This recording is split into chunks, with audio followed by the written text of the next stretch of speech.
नमस्कार साथियों, ओम लाइब्रेरी के इस करंट अफेयर्स के सेशन में आप सभी का हार्दिक स्वागत है। शुरू करते हैं आज के करंट अफेयर्स। आज है 5 सितंबर। आप सभी लोगों को शिक्षक दिवस की हार्दिक शुभकामनाएं। चलिए बढ़ते हैं सबसे पहले कल के प्रश्न की ओर। कल हमारे द्वारा प्रश्न पूछा गया था कि पीएम राष्ट्रीय बाल पुरस्कार निम्नलिखित में से किस वर्ष शुरू किए गए थे। तो इसका सही उत्तर होगा इन्हें 1996 में शुरू किया गया था। चलिए बढ़ते हैं सबसे पहले क्विक रिविजन्स की तरफ। किस राज्य सरकार ने गंदगी भारत छोड़ो अभियान शुरू किया है? तो इसका सही उत्तर होगा मध्य प्रदेश सरकार ने यह शुरू किया है। हाल ही में भारतीय रेलवे द्वारा विकसित स्वास्थ्य सहायक का नाम क्या है? तो इसका नाम है रोबोट रक्षक।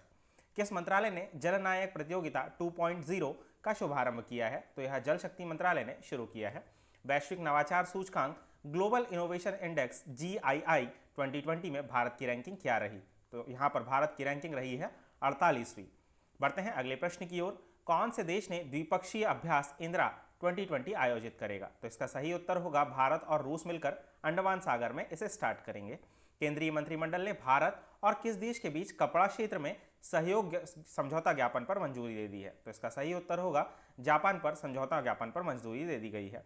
7 वर्षों में grand slam man draw match जीतने वाले पहले भारतीय कौन है? तो इनका सही उत्तर होगा सुमित नागल ऐसे प्रथम भारतीय बन गए हैं। केंद्रीय मंत्रिमंडल द्वारा हाल ही में जम्मू कश्मीर आधिकारिक भाषा विधेयक 2020 को मंजूरी देने के बाद जम्मू कश्मीर में कुल कितनी आधिकारिक भाषाएं होगी? तो इसका सही उत्तर होगा यहां पर कुल 5 आधिकारिक भाषाएं होगी। दोस्तों, आज के करंट अफेयर्स के सेशन पर आगे बढ़ें इससे पहले मैं आप सभी को बता दूं, यदि आपको हमारी यह वीडियो की PDF चाहिए तो आप हमारे टेलीग्राम चैनल से इसे प्राप्त कर सकते हैं। साथ ही यदि आपने अभी तक हमारे चैनल को सब्सक्राइब नहीं किया है तो जल्द ही हमारे इस चैनल को सब्सक्राइब कर लीजिए। चलिए बढ़ते हैं आज के पहले प्रश्न की ओर। निम्नलिखित में से कौन सा राज्य 1 से 14 सितंबर तक गहन डायरिया नियंत्रण पखवाड़ा कार्यक्रम IDCP में भाग ले रहा है? तो इसका सही उत्तर होगा नागालैंड इसमें भाग ले रहा है। आइए जानते हैं इसके विषय में। नागालैंड गहन डायरिया नियंत्रण पखवाड़ा सप्ताह कार्यक्रम ICDC में 1 से 14 सितंबर तक हिस्सा लेगा। पखवाड़े के दौरान 5 वर्ष से कम आयु के बच्चों को सभी घरों में ORS प्रदान किया जाएगा। 5 वर्ष से कम आयु के सभी डायरिया पीड़ित बच्चों को ORS और जिंक टैबलेट प्रदान की जाएगी तथा गहन डायरिया नियंत्रण पखवाड़ा सप्ताह कार्यक्रम पूरे देश में वार्षिक रूप से मनाया जाता है। IDCP 2019 28 मई से 8 जून तक देखा गया था तथा यह 2014 से हर साल मनाया जा रहा है। बढ़ते हैं अगले प्रश्न की ओर। निम्नलिखित में से किस राज्य सरकार ने किसी भी चीनी कंपनी को प्रदेश में सीधे टेंडर डालने पर रोक लगा दी है? तो इसका सही उत्तर होगा उत्तर प्रदेश सरकार ने हाल ही में इस विषय पर फैसला लिया है। जानते हैं इसके विषय में। उत्तर प्रदेश सरकार ने चीन पर सख्त कार्रवाई करते हुए चीनी कंपनियों को बैन कर दिया है। योगी सरकार ने प्रदेश के सभी विभागों को इस बाबत आदेश दिए हैं तथा सभी सरकारी विभागों को यह प्रतिबंध तत्काल प्रभाव से लागू करने के आदेश भी दिए गए हैं। सरकारी खरीद में चीनी समेत कुल निश्चित देशों के बिल्डर्स और कंपनियों के शामिल होने पर रोक लगा रहेगी तथा बता दें कि इससे पहले योगी सरकार ने कुछ चीनी कंपनियों का टेंडर भी रद्द कर दिया था।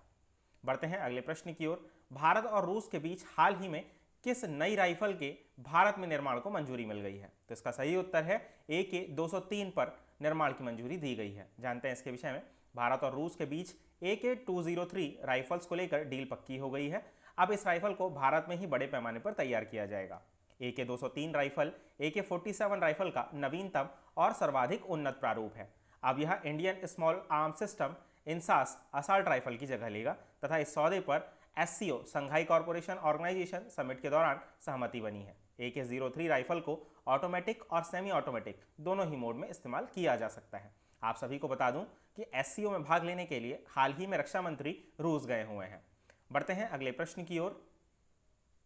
निम्नलिखित में से किस देश ने G20 के विदेश मंत्रियों की आभासी बैठक बुलाई है? तो इसका सही उत्तर होगा हाल ही में सऊदी अरब ने यह बैठक बुलाई है। आइए जानते हैं इसके विषय में। हाल ही में भारत के विदेश मंत्री S जयशंकर प्रसाद ने G20 के विदेश मंत्रियों की आभासी बैठक में भाग लिया है। वर्तमान में G20 अध्यक्ष राष्ट्र सऊदी अरब है तथा डॉक्टर जयशंकर प्रसाद ने लोगों के समन्वित क्रॉस बॉर्डर मूवमेंट पर स्वैच्छिक G20 सिद्धांतों के विकास का प्रस्ताव रखा है। ये सिद्धांत 3 तत्वों पर आधारित होंगे, जिनमें परीक्षण प्रक्रियाओं का मानकीकरण और परीक्षण परिणामों की सार्वभौमिक स्वीकार्यता, संगरोध प्रक्रियाओं का मानकीकरण तथा मूवमेंट और ट्रांजिट प्रोटोकॉल का मानकीकरण होगा। भारत में फंसे विदेशी नागरिकों और विदेश में फंसे भारतीय नागरिकों की सुरक्षा के लिए भारत ने ट्रैवल बबल बनाने और वंदे भारत मिशन जैसे नए कदम भी उठाए हैं। आइए दोस्तों आपको बताते हैं G20 के विषय में। तो जैसा कि मैंने आप सभी के लिए यहाँ पर मैप में प्रदर्शित किया है, आप सभी यहाँ पर मैप में G20 की लोकेशंस को देख सकते हैं। G20 देशों के बारे में मैं आपको बता दूं, जिसमें Canada, US, Mexico, Brazil, Argentina, UK, Germany, France, Italy, Turkey, Saudi Arabia, South Africa, India, China, Russia, Japan, South Korea, Indonesia और ऑस्ट्रेलिया इसके सदस्य देश हैं। दोस्तों, जब भी आपको इस तरीके के G20 देशों या किसी भी प्रकार के कोई समूहों के नाम याद रखने हो तो आप उसे मैप में ज़रूर प्लॉट करें, और मैप के माध्यम से यदि आप इन्हें याद रखेंगे तो आप आसानी से इन्हें विजुलाइज कर पाएंगे और आपको आसानी से याद होगा। आइए आपको बताता हूँ G20 के बारे में। तो यह सरकारों और केंद्रीय बैंक के राज्यपालों के लिए वैश्विक मंच है, जिसकी स्थापना 1999 में की गई थी। G20 समूह में 19 देश और यूरोपीय संघ शामिल है। G20 का कोई स्थायी सचिवालय नहीं है तथा G20 शिखर सम्मेलन सऊदी अरबिया में आयोजित किया जाएगा। भारत 2022 में G20 शिखर सम्मेलन की मेजबानी करेगा। इसके वर्तमान अध्यक्ष किम सलमान बिन है तथा अब्दुल अजीज अल सहद है। बढ़ते हैं अगले प्रश्न की ओर। निम्नलिखित में से किस देश ने नए संविधान का मसौदा तैयार करने के लिए एक पैनल नियुक्त किया है? तो इसका सही उत्तर होगा श्रीलंका ने हाल ही में यह फैसला लिया हुआ है। आइए जानते हैं इसके विषय में। श्रीलंका ने नए संविधान का मसौदा तैयार करने के लिए श्रीलंकाई कैबिनेट द्वारा एक पैनल का गठन किया है। यह कदम 19वें संशोधन को समाप्त करने के लिए राजपक्षे भाइयों की एक चुनावी प्रतिज्ञा है। 19वें संशोधन में 2015 में संसद और स्वतंत्र संस्था को मजबूत करने के लिए पेश किया गया था, लेकिन इसमें राष्ट्रपति की कुछ कार्यकारी शक्तियों को भी कम कर दिया है। 19वें संशोधन में प्रेसिडेंसी पर 2 कार्यकालों की सीमा रखी गई थी, यानी कोई व्यक्ति केवल 2 बार राष्ट्रपति बन सकता है। राष्ट्रपति और संसद के लिए कार्यकाल 6 वर्ष से घटाकर 5 वर्ष कर दिया गया है। सरकार ने 19वें संशोधन को 20वें संशोधन के साथ बदलने को मंजूरी दे दी है। चलिए बढ़ते हैं, आइए जानते हैं श्रीलंका के विषय में। तो जैसा कि आप देख पा रहे हैं, यहाँ पर पाक स्ट्रेट और पाक बे ये भारत को अलग करती है। साथ ही यहाँ पर आप अंडमान ब्रिज को, एडम ब्रिज को भी देख पा रहे होंगे। यहाँ पर मन्नार की खाड़ी को आप देख सकते हैं। जैसा कि आप सभी को पता है कि श्रीलंका एक दक्षिण एशियाई द्वीप है तथा यह भारतीय उपमहाद्वीप से पाक स्ट्रेट और मन्नार की खाड़ी से अलग होता है। आप सभी को बता दूं कि हाल ही में श्रीलंका की एक और अन्य राजधानी श्री जयवर्धनपुरा है, जो कि एक विधायी राजधानी है, और इसकी कार्यकारी और न्यायिक राजधानी कोलंबो है। आप सभी को यहाँ पर कोलंबो की लोकेशन जरूर देखना चाहिए। यहाँ की मुद्रा श्रीलंकाई रुपया है और यहाँ के राष्ट्रपति गोदबाया राजपक्षे हैं तथा प्रधानमंत्री महिंद्रा राजपक्षे हैं। बढ़ते हैं अगले प्रश्न की ओर। निम्नलिखित में से किसने AIMA Chanakya business simulation game national management games 2020 को जीत लिया है? तो इसका सही उत्तर होगा NTPC वेल्लूर ने इसे जीत लिया है। आइए जानते हैं इसके विषय में। NTPC वेल्लूर तमिलनाडु की टीम ने AIMA Chanakya business simulation games national management games 2020 को जीत लिया है। NTPC ने 5 साल में पहली बार नेशनल मैनेजमेंट गेम्स जीता है। इससे पहले NTPC ने AIMA चाणक्य NMG 2015 जीता था। प्रतियोगिता भारत के विभिन्न हिस्सों में 112 संगठनों के बीच आयोजित की गई थी तथा AIMA चाणक्य NMG एक ऑनलाइन बिजनेस सिमुलेशन गेम है। यह AIMA all India management association द्वारा सालाना आयोजित किया जाता है। आइए आपको बताते हैं इसके बारे में अन्य बातें। तो चैंपियनशिप का उद्देश्य विभिन्न उद्योगों के भागीदारों और कार्यपालकों को एक संगठन चलाने की जटिलता से परिचित कराना और इस आयोजन से उनमें विशेषज्ञता तथा कौशल का लाभ सुनिश्चित करना है। यह कारपोरेट प्रबंधकों को एक प्रतिस्पर्धी मोड में प्रबंध व्यवसाय के रोमांच का सामना करने में सक्षम बनाता है। आइए आपको बताते हैं NTPC के बारे में। तो राष्ट्रीय ताप विद्युत निगम, जिसे NTPC कहा जाता है, इसका गठन 1975 में किया गया था तथा इसका मुख्यालय नई दिल्ली में है। NTPC ऊर्जा उत्पादन, बिक्री, गैस अन्वेषण और कोयला खनन से संबंधित है। गुरदीप सिंह हाल ही में इसके अध्यक्ष और MD है तथा NTPC बिजली मंत्रालय के अंतर्गत कार्य करता है। बढ़ते हैं अगले प्रश्न की ओर। Energy efficiency services limited EESL निम्नलिखित में से किस कंपनी से इलेक्ट्रिक वाहन खरीदेगा? तो इसका सही उत्तर होगा यह टाटा मोटर्स और हुंडई मोटर इंडिया से वाहन खरीदेगा। जानते हैं इसके विषय में। टाटा मोटर्स और Hyundai Motors India energy efficiency services EESL को 250 इलेक्ट्रिक वाहन की आपूर्ति करेगा। साथ ही EEML टाटा मोटर्स ने नेक्सॉन इलेक्ट्रॉनिक कॉम्पैक्ट SUV और हुंडई मोटर्स इंडिया से कोना इलेक्ट्रिक प्रीमियम SUV की खरीद करेगी। साथ ही EESL एशियाई विकास बैंक ADB से हाल ही में प्राप्त अनुदान से $5 मिलियन का उपयोग करके इन वाहन को खरीद करेगा। आइए आपको बताते हैं EESL के बारे में, जिसका फुल फॉर्म होता है एनर्जी इफिशियंसी सर्विसेज लिमिटेड। यह भारत सरकार के 100% स्वामित्व वाली एक इकाई है। यह NTPC limited, power finance corporation और REC लिमिटेड और पावर ग्रिड का संयुक्त उपक्रम होता है। यह भी बिजली मंत्रालय के अंतर्गत आता है। बढ़ते हैं अगले प्रश्न की ओर। हाल ही में किस संस्थान ने शोधकर्ताओं द्वारा एक कम लागत का ऑन डिमांड प्रिंटिंग तकनीक विकसित किया है? तो इसका सही उत्तर होगा, इसे विकसित किया है नैनो विज्ञान और इंजीनियरिंग IISc द्वारा। आइए जानते हैं इसके विषय में। इंकजेट प्रिंटर को नोजल में को बदलकर रासायनिक रूप से इलाज के लिए किए गए नैनो वायरस के साथ एक कम कीमत का ऑन डिमांड प्रिंटिंग तकनीक को एक साथ विकसित किया गया है। यह तकनीक भारतीय विज्ञान संस्थान बेंगलुरु में centre for nano science and engineering के शोधकर्ताओं द्वारा विकसित की गई है। तकनीक वर्तमान में प्रिंटर के उपयोग में किए जाने वाले नोजल में छोटे छिद्रों के बंद होने की संभावना को कम कर देती है। तकनीकी में इस्तेमाल की जाने वाली जाली को आसानी से साफ किया जा सकता है तथा यह पुनः प्रयोज्य है। तकनीक प्रिंटर की परिचालन लागत को कम करती है और छोटी बूंदों की विस्तृत श्रृंखला को मुद्रित करने की क्षमता रखती है। बढ़ते हैं अगले प्रश्न की ओर। हाल ही में स्काई ड्राइव ने एक कार की अपनी पहली मानवयुक्त परीक्षण उड़ान पूरी कर ली है। स्काई ड्राइव क्या है? तो इसका सही उत्तर होगा, यह एक जापानी कंपनी है। आइए जानते हैं इसके विषय में। जापानी कंपनी स्काई ड्राइव ने single seater SD-03 core model की अपनी पहली मानव परीक्षण उड़ान पूरी कर ली है। दोस्तों आप सभी को बता दूं कि मानव का रोड और आसमान में उड़ने का जो एकल मानव का सपना था वो इसके माध्यम से पूरा हो गया है, जिसका मानव युक्त परीक्षण भी पूरा हो गया है। पायलट ने कंप्यूटर नियंत्रण प्रणाली की सहायता से उड़ान का संचालन किया तथा कार को दुनिया में सबसे छोटे इलेक्ट्रिकल वर्टिकल टेक ऑफ और लैंडिंग मॉडल के रूप में डिजाइन किया गया है। कार में 8 इलेक्ट्रिक मोटर है जो विपरीत दिशाओं में 8 रोटेटर्स को घुमाते हैं और रोटेटर 2 समूहों में होते हैं। आइए आपको बताते हैं स्काई ड्राइव के बारे में। तो स्काई ड्राइव परियोजना पर 2012 में एक स्वैच्छिक परियोजना के तौर पर काम शुरू किया गया था। इस परियोजना को जापान की प्रमुख company Toyota motor corps, electronic company Panasonic corps और वीडियो गेम कंपनी नैमको ने वित्त पोषण दिया था। 3 साल पहले भी इस कार का एक परीक्षण असफल हो गया था। बढ़ते हैं अगले प्रश्न की ओर। हाल ही में निम्नलिखित में से किस जोड़े ने अमेरिकी प्रौद्योगिकी और मीडिया सेवा प्रदाता कंपनी नेटफ्लिक्स इंक के साथ मल्टी ईयर उत्पादन सौदे पर हस्ताक्षर किए हैं? तो इसका सही उत्तर होगा, हाल ही में प्रिंस हैरी और मेघन ने इस पर हस्ताक्षर किए हैं। प्रिंस हैरी और उनकी पत्नी मेघन ने नेटफ्लिक्स के साथ प्रोडक्शन डील साइन कर ली है। सौदे के तहत वे फिल्मों और श्रृंखलाओं का निर्माण करेंगे। हालांकि सौदे के मूल्य का खुलासा अभी नहीं किया गया है। 2018 में नेटफ्लिक्स और अमेरिका के पूर्व राष्ट्रपति बराक ओबामा और उनकी पत्नी के बीच एक समान समझौते पर हस्ताक्षर किए गए थे।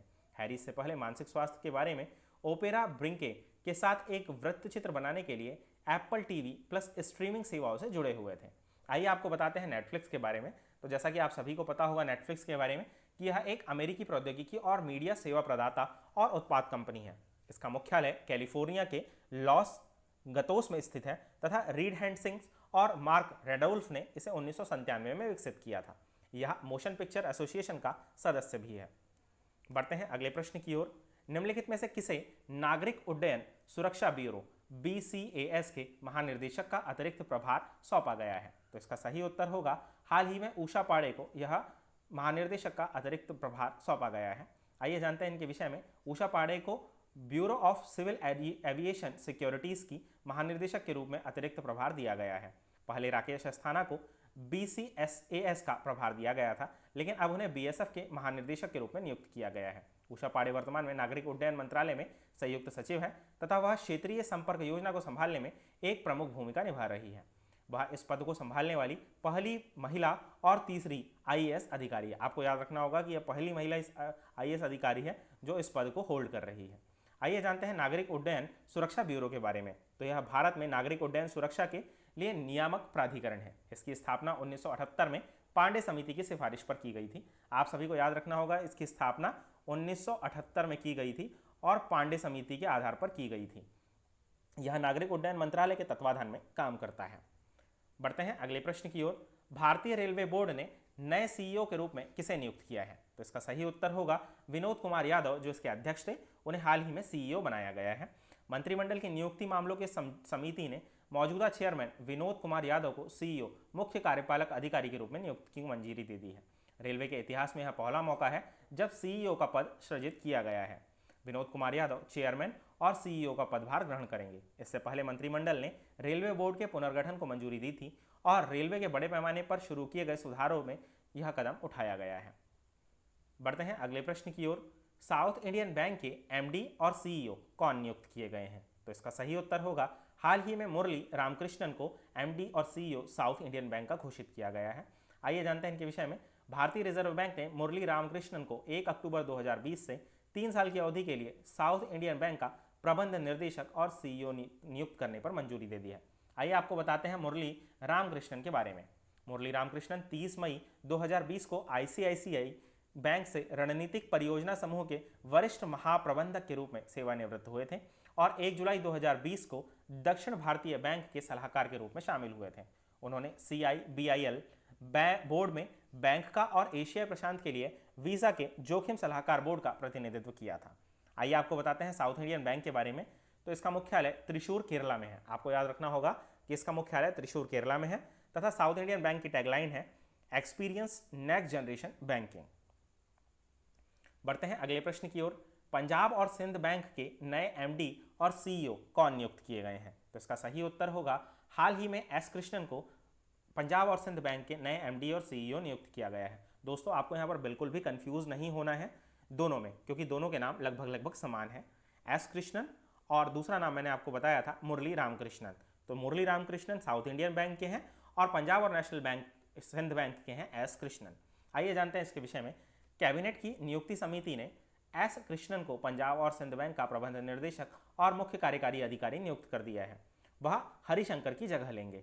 एसीसी ने हाल ही में, एसीसी का फुल फॉर्म आपको जैसे मैंने बताया कि कैबिनेट की नियुक्ति समिति जो होता है उसे एसीसी नाम दिया गया है, ने एस हरिशंकर की नियुक्ति को अधिसूचना जारी करने की तारीख से प्रभावी रूप से सेवानिवृत्त होने तक के लिए मंजूरी दे दी है। इससे पहले एस कृष्णन कैनरा बैंक में कार्यकारी निर्देशक के पद पर तैनात थे। आइए आपको बताते हैं पंजाब और सिंध बैंक के बारे में। तो इसके अध्यक्ष हैं डॉक्टर चरण सिंह।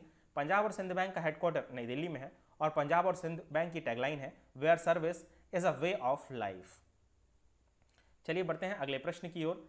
ब्रिटिश पत्रिका द्वारा टॉप थिंकर 2020 में कौन शीर्ष पर रही है? तो इसका सही उत्तर होगा के शैलजा हाल ही में ब्रिटिश पत्रिका टॉप थिंकर 2020 में शीर्ष पर रही है। जानते हैं इनके विषय में। केरल की स्वास्थ्य मंत्री ने के शैलजा को कोरोना काल में शानदार काम करने के लिए ब्रिटिश मैगजीन में टॉप स्थान दिया गया है। आप सभी को यहाँ पर के शैलजा के बारे में पता होना चाहिए। बढ़ते हैं अगले प्रश्न की ओर। किस बैंक ने होम उत्सव नाम से एक आभासी संपत्ति प्रदर्शनी शुरू की है? तो इसका सही उत्तर होगा आईसीआईसीआई बैंक ने हाल ही में होम उत्सव नाम से एक आभासी प्रदर्शनी शुरू की है। प्रदर्शनी को पूरे देश में जाने माने डेवलपर्स द्वारा डिजिटल रूप से रियल एस्टेट परियोजनाओं का प्रदर्शन करने के लिए किया जाएगा। इस प्रदर्शनी को आईसीआईसीआई ग्राहकों और गैर ग्राहकों दोनों के लिए देखा जा सकता है। इस प्रदर्शनी के जरिए ग्राहक इन परियोजनाओं के बारे में अपने घर और कार्यालय में बैठे आराम से ऑनलाइन देख सकते हैं। पहली होम उत्सव प्रदर्शनी मुंबई और पुणे में शुरू की गई थी। होम उत्सव के लाभों में शामिल की गई है। यहाँ 60 से अधिक डेवलपर्स द्वारा 100 से अधिक परियोजनाओं का प्रदर्शन किया जा रहा है। बढ़ते हैं अगले प्रश्न की ओर। निम्नलिखित में से किस ई कॉमर्स कंपनी ने लोकल मैन्युफैक्चरर्स को खुदरा विक्रेताओं के साथ जोड़ने के लिए डिजिटल प्लेटफॉर्म लॉन्च किया है? तो यह कंपनी है फ्लिपकार्ट ग्रुप। आइए जानते हैं इसके विषय में। फ्लिपकार्ट ग्रुप ने digital B2B market plus Flipkart wholesale ने हाल ही में देश में MSME यानी लोकल मैन्युफैक्चरर्स को खुदरा विक्रेताओं के साथ जोड़ने के उद्देश्य से डिजिटल प्लेटफॉर्म लॉन्च किया है। इस प्लेटफॉर्म पर अभी गुरुग्राम, दिल्ली और बेंगलोर में फैशन रिटेल्स विशेष रूप से फुटवेयर और परिधान के लिए उपलब्ध है।